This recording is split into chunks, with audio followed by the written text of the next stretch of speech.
make a robot in the image of Daniel so he can share information about Wilf and Lev. Moments later, Charisse shows up at Lev's house and accuses him of stealing something. When Lev plays ignorant, Charisse talks about the structure of their world and its three major forces: the kleptoligarchy that Lev belongs to, the Met Police, and the Research Institute. Charisse reminds Lev that each group shouldn't overstep its bounds and points out the last guy that tried met a traffic fate. She threatens Lev with the same fate, and after she leaves, Lev notices his teacup is gone. At that moment, Connor logs into the Flynn robot and tries to run away by jumping through a window, but a technician immediately cancels the connection. Meanwhile, Flynn is watching childhood home movies on a normal headset when Wilf appears to tell her what Connor did. Then Flynn reveals she looked into Lev and found the name in her timeline connected to a mafia-related man whose entire family was brutally killed, but Wilf says there is no connection. Afterward, Wilf tells Lev what Flynn found out about his family.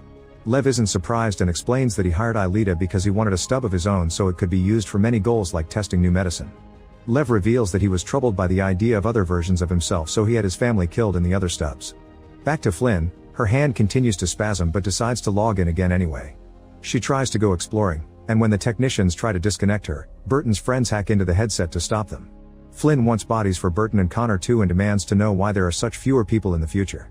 After both teams cause Flynn to connect and disconnect a few times, Flynn manages to stay in the future and convince the technicians to cooperate.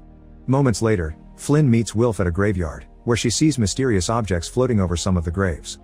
Wilf explains the objects show the different phases of something called the jackpot, which was a funny name given to the apocalypse.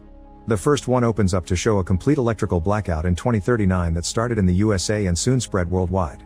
The second object shows a pandemic called the Blood Plague, and the third shows a total environmental catastrophe in which 7 billion people died over 4 decades. The fourth one is called the End, and it shows a domestic terror attack in which a nuclear missile silo was blown up. The visual illusion of the explosion is too much for Flynn to handle and she asks it to stop.